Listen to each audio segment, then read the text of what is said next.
Noticias, atentos porque este tema es de interés. Hay un drama social, hay una situación muy delicada en torno al bullying, ¿no? Al acoso escolar. Y atención a los padres de familia porque sus hijos, ¿no? Si participan en estas acciones, ¿no? Y terminan afectando estas a un niño, a una niña, a una joven, un adolescente, podrían incluso ser denunciados. Claro, por su edad hay dos grupos, los mayores de 14 años y los menores de 14 años. Los mayores que pueden ir a un centro de rehabilitación juvenil, pero los otros también tendrían que pasar por terapia. En fin, son unas de las situaciones que determinarían los juzgados de familia. Para hablar del tema ya en extenso, le damos la bienvenida a la doctora Vania Torres, especialista legal en familia. ¿Cómo le va? Muy buenos días. ¿No? Bien.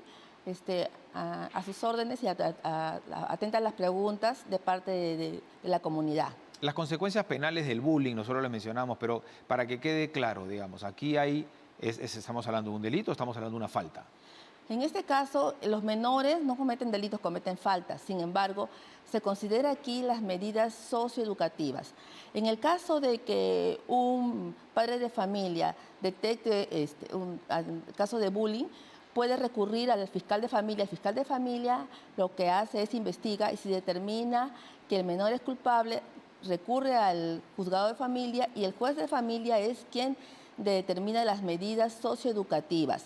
Se dice de esa manera porque en el caso de menores de 14 años, ¿no? Pueden tener derecho, pues, dependiendo de la gravedad de la falta, a una libertad asistida. Quiere decir que tiene que ir a un psicólogo por un periodo de 8 meses.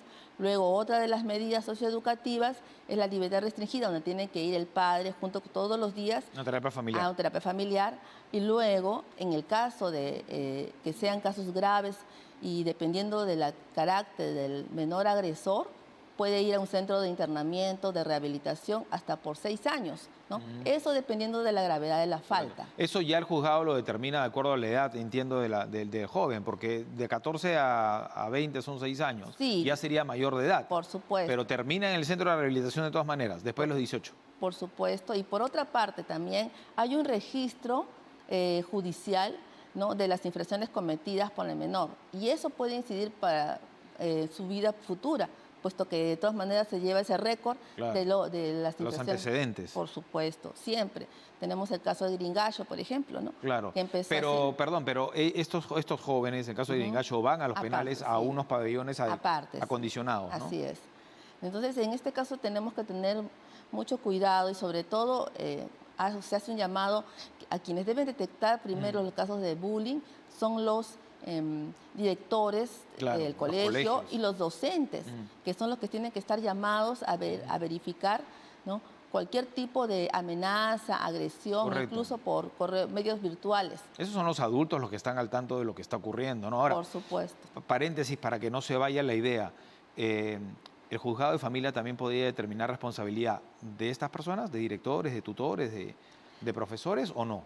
El juzgado de familia, si bien es cierto, se aboca al conocimiento del proceso tutelar en caso de menores, pero si determina que hay algún tipo de responsabilidad, deriva al juzgado penal correspondiente, por supuesto. Claro que sí. Claro, porque hay una denuncia, por supuesto, que es el juzgado de familia y podría derivarlo. Por supuesto, según sus atribuciones, incluso al Ministerio Público, si de la revisión del caso determina o observa que hay otros delitos concurrentes, lo deriva al juzgado penal que corresponda, ¿no? Y también el padre de familia puede recurrir a pedir una reparación civil contra la institución, ¿no?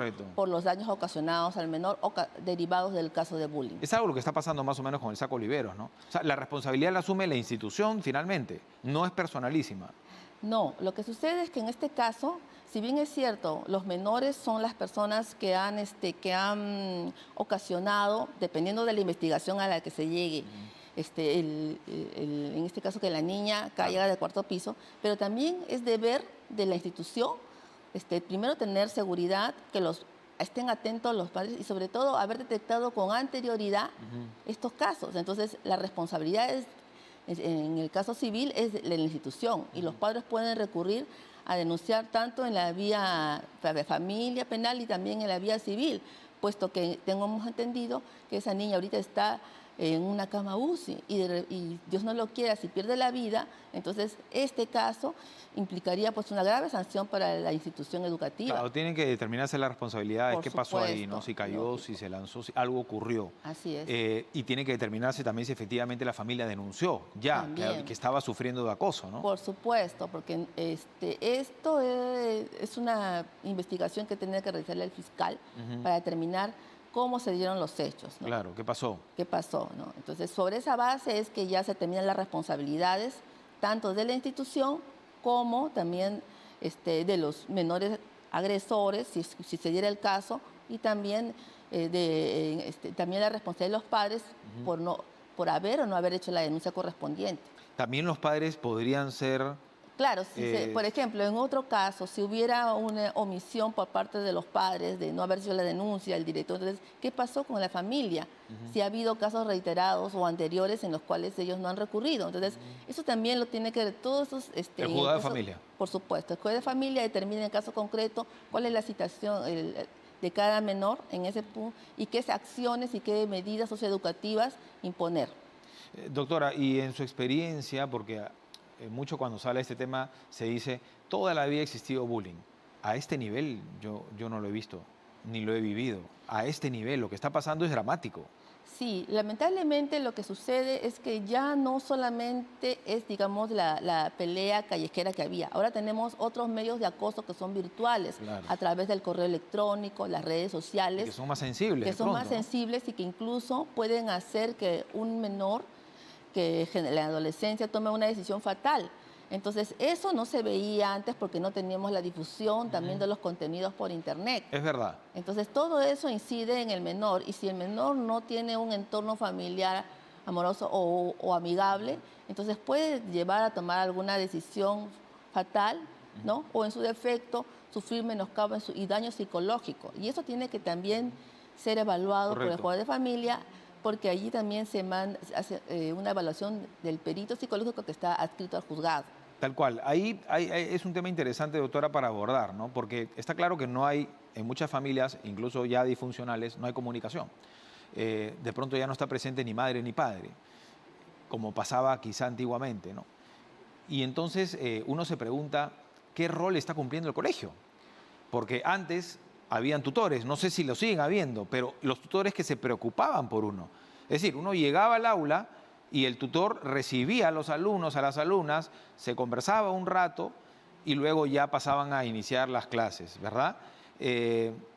También me preocupa muchísimo que no se trabaje en cuanto a salud mental y a psicólogos en los colegios, que son de pronto, como dice usted, también los que podrían detectar este tipo de casos, ¿no? Claro, Con tiempo. por supuesto. La norma 29179 señala claramente que tiene que haber un psicólogo en cada institución. Lamentablemente, por temas de presupuestos, generalmente en el colegios de Estado, a veces no se cumple con esa norma. Claro. Si el Pero Estado no cumple. es exacto. Entonces no se tiene la orientación psicológica que corresponde, ¿no? Y por otra parte también los directores de colegio tienen que formar un comité que esté a cargo de verificar las acciones de bullying, de violencia. Eso está en la norma.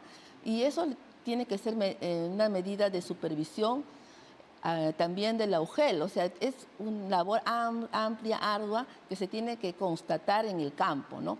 Porque si no se dan estos casos, ¿no? No hay una medida de prevención, no se toman las acciones que correspondan y lamentablemente solo se reacciona cuando se da un tipo una tragedia. Una tragedia, es lo que sucede. Sí. Claro, claro, porque además ya está ahí, está instalada, digamos, el bullying, el acoso escolar está ahí.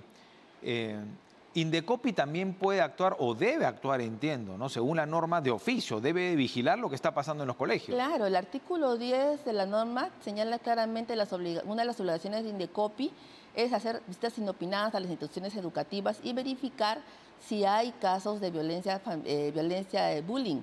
Eso lo establece. Incluso ellos al final del año tienen que hacer un informe y remitirlo a la Comisión de Educación del Congreso de la República para que se tome conocimiento y haga los ajustes a la norma, ¿no? Entonces, eso es una obligación de Indecopi, ¿no? Y por lo tanto consideramos de que al tener, sobre todo en el colegio privado, tener mayor, uno de sus deberes es el ver la calidad de la idoneidad del servicio, vigilar. Entonces, les corresponde a ellos. Bueno, tantos pendientes que tienen de COPI, ¿no? Y tantas cosas que tienen que hacer. De pronto no era la institución recomendable para que lo haga, digo, por los tiempos y por los recursos, porque se necesitan vastos recursos, ¿no? Claro, claro. Si bien es cierto, establece la norma de esa manera y se considera modificarla, de repente ampliar o derivar. Y también me había olvidado también.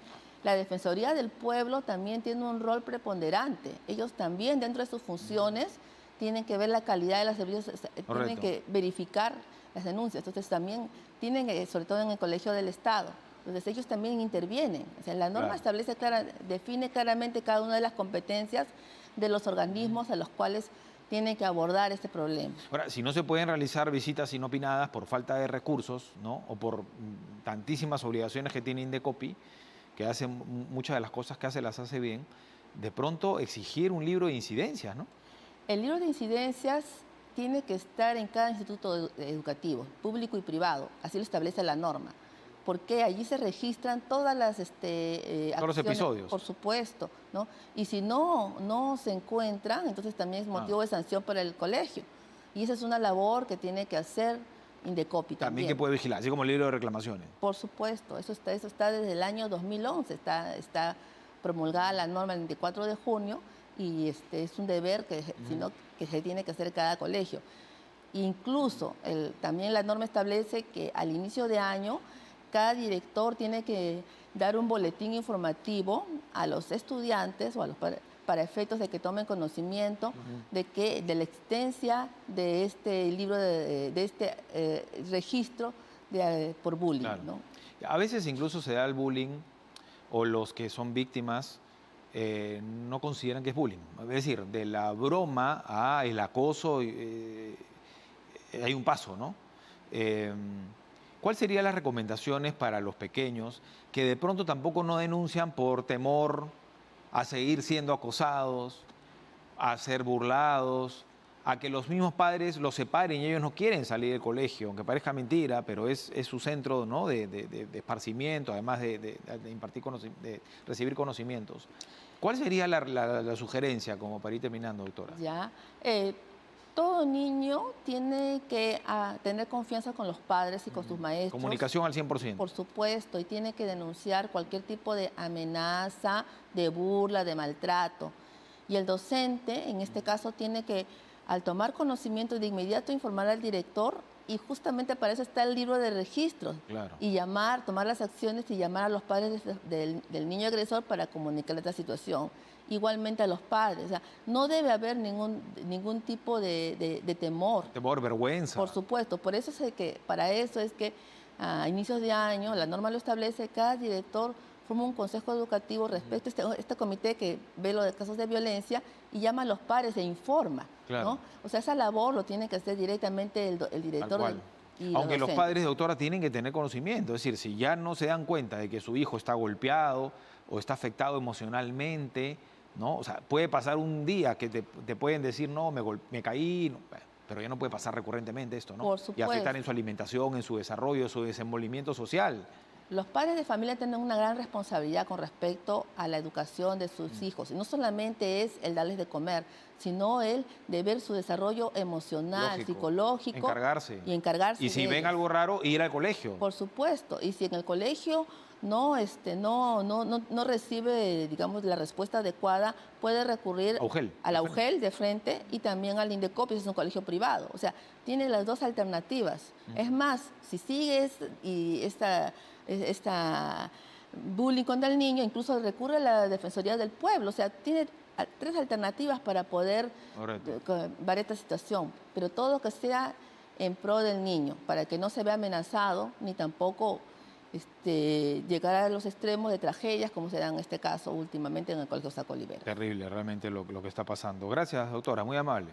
Muy agradecida por la oportunidad y cuando gusten pueden llamar al 999-24-5674, la doctora Vania Torres. Muchas gracias. Doctora, especialista legal en familia, porque estos jóvenes que practiquen el bullying, el acoso escolar, pueden ser denunciados. Hay consecuencias penales en torno a este tema. La primera dama, vamos a pasar a otros asuntos. Lilia Paredes ha participado en el primer desfile de moda inclusivo en el Perú y Sudamérica. El gobierno